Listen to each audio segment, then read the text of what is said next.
Cardinals, welcome back to the Nest. My name is Joanna Pisa. And my name is Johan Sanchez. Sorry that we couldn't provide you with the Nest last week. Johan really missed you guys. Haha, you're so funny. But I did get another hour of gaming. In this week's Nest, we cover health concerns, vaccine mandates, and get a tour of Chef Lou's kitchen. But first, it's homecoming week. Are you excited, Johan? Is going to the homecoming dance excited enough for you? How about you? Although I'm not going to the homecoming dance, I am excited for the rest of the homecoming week. I always look forward to the float on Friday.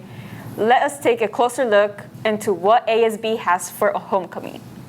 Hoover High School ASB is hosting this year's homecoming dance on Saturday, October 23rd from 7 to 10 p.m. in the front quad.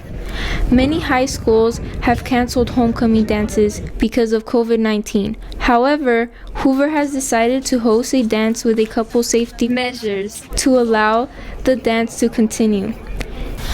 What are you guys doing to keep everyone safe at homecoming? We're going to enforce the 6 feet distance and masks are required. And for the bathrooms, one will be open, one won't be open, and it'll keep going on like that. Thank you. This year's theme is Disney. Why did you guys pick Disney as the theme? Well, we all know that Disney is like a family-friendly theme. Everyone loves Disney. Well, mostly everyone. We felt like this was a theme that everyone could participate in, since it's like everyone knows what Disney is about. And we just wanted to keep it simple, but also like fun. So yeah, that's why we picked it. Want to go? Tickets are currently $20 until October 9th. Purchase tickets in the finance office in the back of the 100th building. That's it for today's Nest. Hope to see all of you at homecoming. Cardinals, if you are planning to attend homecoming, please remember to follow COVID protocols to prevent COVID spread. Speaking about COVID, it has drastically affected school campuses and its students. Nest reporter Long Fong reports. COVID cases at Hoover High School have increased since the beginning of the school year. According to SDUSD's COVID-19 dashboard, 84 people have been tested for COVID at Hoover High School on the day of September 14. Meanwhile, 5 Hoover staff members have been reported positive with COVID, as well as 1 Hoover student. To prevent COVID cases from rising, the CDC, or known as Centers for Disease Control and Prevention, suggests people 12 years or older should take the vaccine. Moving on, SDUSD just came with a rule that students 16 years or older are mandated to be vaccinated, but if you do not take the COVID vaccine, then students will have to start doing online school learning. In addition, we asked people from UCSD what are the procedures we should take for COVID tests. Go to the San Diego Unified District website. So it's going to be sandiegounified.org, and then click on the link for the high school that you're going to get tested at. So for example, for Hoover, you just have to click on the tab that says Hoover and then follow the steps through there. We also have a QR code at every high school location that you can just scan. So typically it's not very painful. It's just 10 quick seconds in each nostril, and it only goes up just about a half an inch. So it's not very painful at all. Hi, I'm Nurse Amy. I'm a district itinerant nurse. So what procedure does Hoover have made to ensure that students can in-person learning? Hoover has in place, as well as the whole district, all schools, have new air filtration and equipment in all the buildings. They have portable air purifiers, and we're keeping all our doors and windows open as much as we can. We have face requirements for the face masks. We also have hand washing stations and cleaning wipes throughout the campuses. To end this up, I will show you how to make an appointment for a COVID test here at Hoover. First, you will go to the Hoover website, then scroll down and click on COVID testing schedules for Hoover. This will lead to the UCSD website. Click continue, then choose the time that best suits your time. Next, you will type your reason. In this case, I put testing, then hit continue as a guest. Next, fill out your information below. Note you can just put any numbers for Social Security, then hit next. Finally, press the button patient while clicking on scheduled and you will be done. Note that you have to turn in a parent consent form to take the COVID test. Testing is available every Tuesday right here on campus. Additionally, in response to the risk of COVID in schools, San Diego Unified School District announced shocking news regarding vaccine mandates at the last board meeting. Nest reporters got students and staff responses to this change. On September 28th, Tuesday night, The San Diego Unified School District has passed a vaccine mandate to all eligible students and staff 16 and older. This vaccine mandate will take effect on December 20th, and students and staff not vaccinated by then will be required to go to online school. Here are some students and staff's opinion on the subject. Do you think it's okay for the school board to mandate vaccines, or should it be up to the parents? That's a really good question. It's also a really tough question. I know that we're referring to our district mandating the vaccines, and as a teacher, I would say that my top priority beyond anything else I do is that students are safe when they come into my classroom. So I would make an assumption that that is also the same priority for the district, is that any students that we serve are safe. Do you feel safer in school now that vaccines are mandated? Yeah, I feel safer because with more people vaccinated, we're gonna be able to do more things together as a school. Why did you choose to get vaccinated, and if not, why? Actually, I have my appointment for the vaccine next week, so yeah.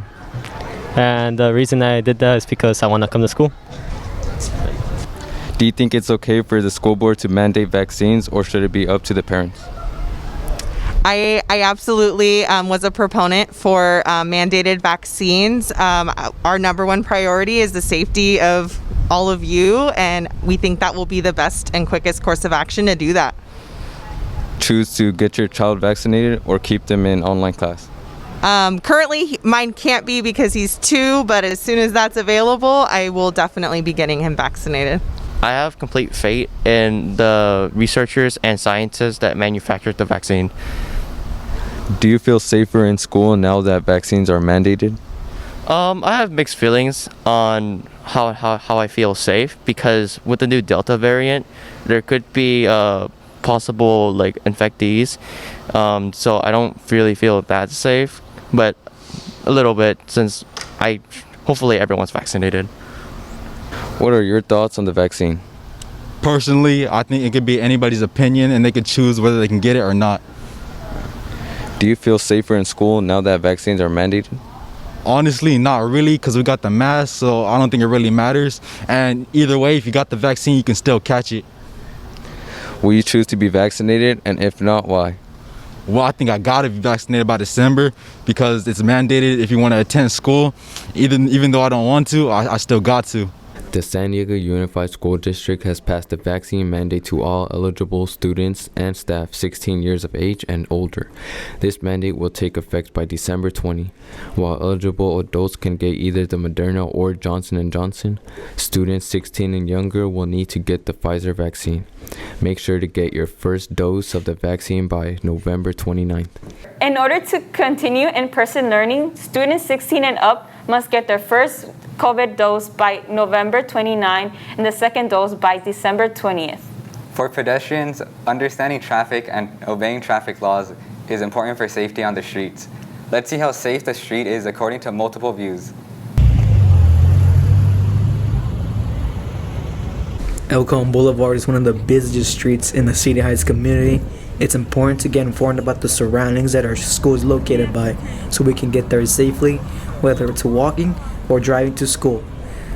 So here are some interviews regarding traffic and safety by the school. We'll take you to Jose Martinez reporting from El Cajon Boulevard in front of Hoover High. Yes, please, please, please use the crosswalks. They are there for a reason. We can make an assumption that cars are going to stop if we don't use the crosswalks, but it's not an assumption that's safe to make. All it takes is one car to be looking and texting, to not care, to be under the influence, for something really, really bad to happen. So I just want us to protect ourselves. I want you guys to be safe, and just walking east-west for a block to get to a crosswalk, that's the way to ensure that we can make it happen, that you guys are safe. Everybody should just follow the rules, especially the crosswalks. I know there's no crosswalks in front of the school, but I've seen so many students just cross right in front of the school where there is no crosswalks. Almost seen a couple accidents, so please be safe, walk down to the lights, cross in the proper areas, and just be safe in front of the school. Do you think that the roads are safe in this area? El Cajon Boulevard, it's pretty choppy because it's a main road in San Diego, so as far as safety, no. We need a little bit more safe precautions for our children crossing the street. The lights are too far for them, so they obviously take the shorter route. This is Memo Sanchez and Jose Martinez reporting for the Nest at Hoover High School. Cardinals, remember to walk on the marked crosswalks. Next up on the Nest, sports. Kang sits down on the red couch and we fly back in time.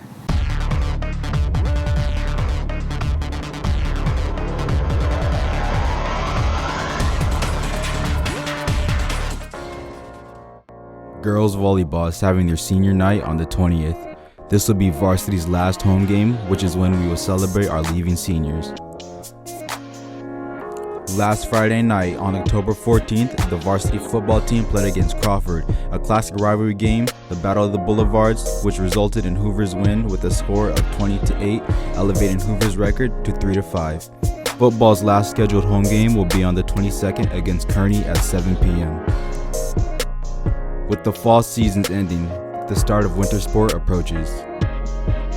Tryouts for basketball and soccer will take place on Saturday, November 6th, and wrestling is open to anyone who commits and comes in practice regularly.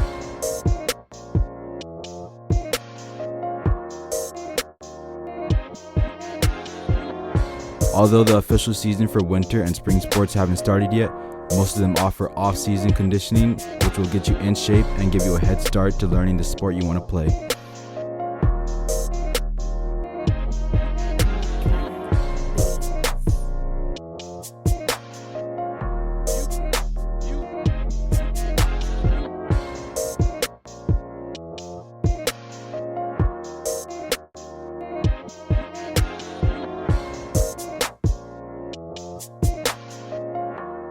To learn more, visit hhcardinals.com.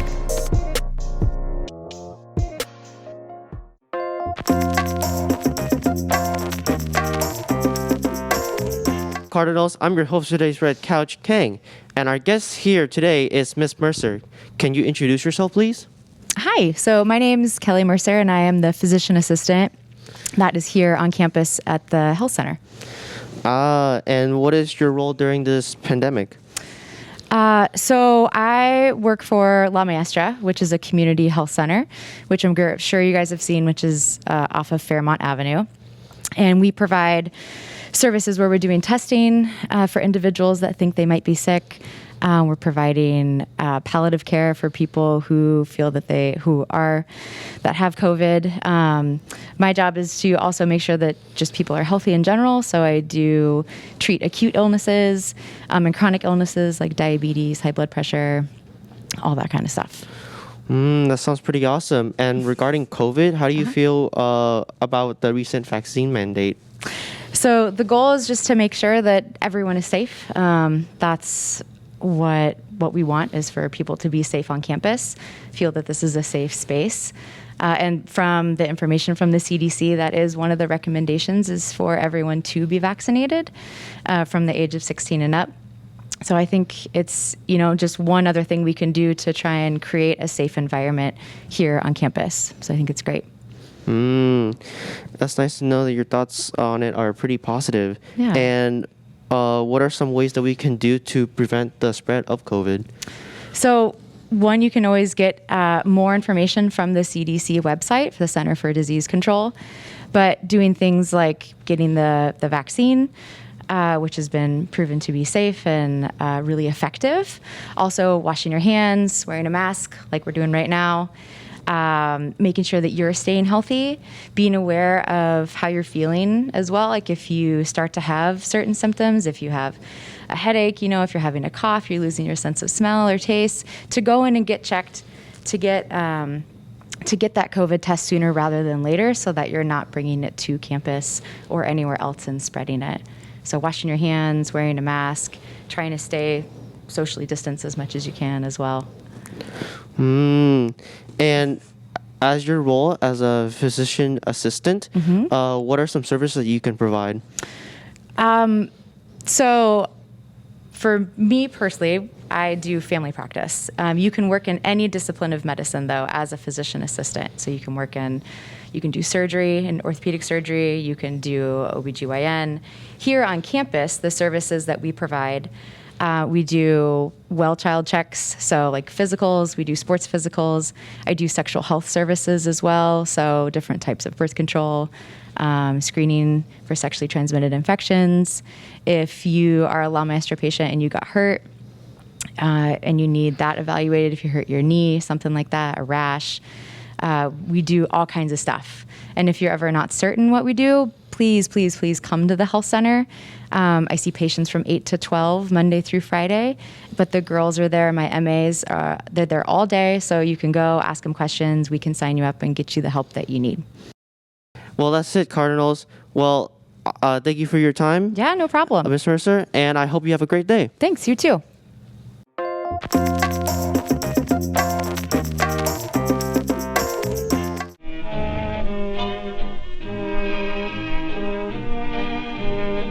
Join us as we explore over 80 years of Hoover history with Flying Back in Time. Since our school was founded in 1929, Hoover High School has been through a multitude of renovations, none more recent than our newest really established tower left of the main office in the front of the school. The original tower had been an established symbol of Hoover's campus, starting all the way back with the first graduating class of 1932, where they started the tradition of Tower Day ceremony, where graduating seniors would climb to the top of the tower and sign the tower book. This ceremony went on until 1976, when the tower was demolished due to a need for renovations to make the campus buildings earthquake-proof. As part of the Hoover campus renovation project in 2018, construction on a new tower commenced, and by the time students returned for the fall 2020 school year, the construction of the new tower was fully complete. Unlike how the original tower was a standalone building where graduating seniors could climb to the top of it, the new tower is now part of the main office and is at this moment Ms. Savino's classroom in room 171. However, even though the tower itself isn't how it used to be, the spirit and tradition of the signing of the tower book still stands strong till this day. CLNS News Entertainment Student Television.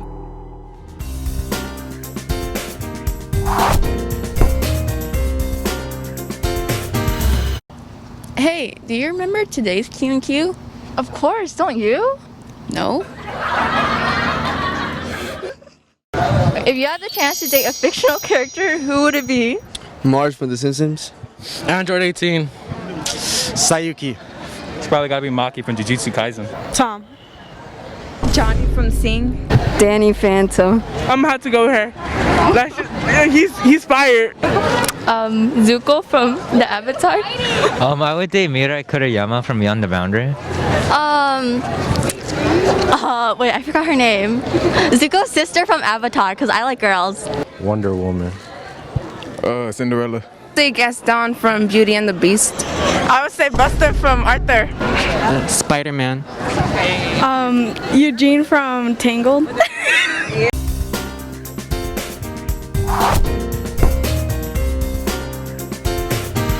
I'm Devin Jordan, and today for 4474, we're going to be looking into the new Culinary Arts building. Let's go.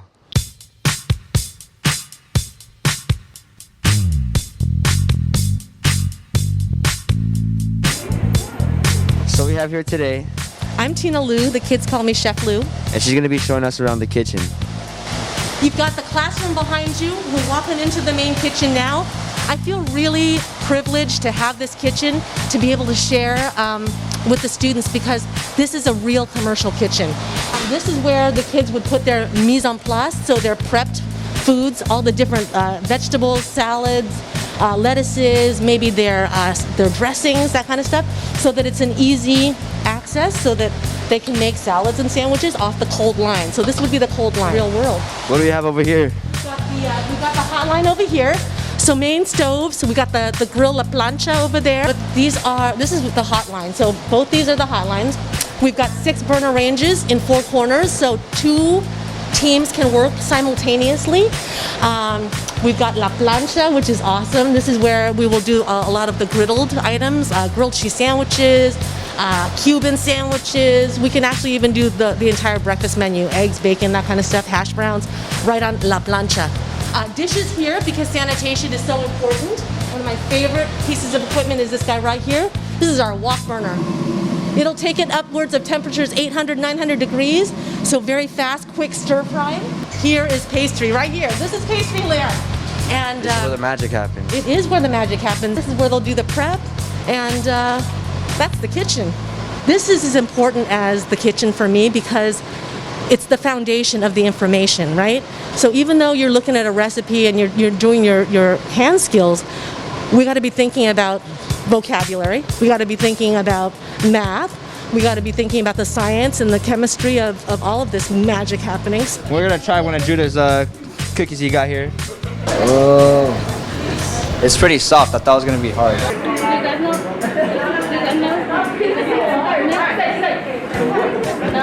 That's it for this week's 4474, and I'll catch you guys on the next one. That's all for this week. Enjoy the rest of your homecoming week, Cardinals. And remember, Wednesdays are awesome.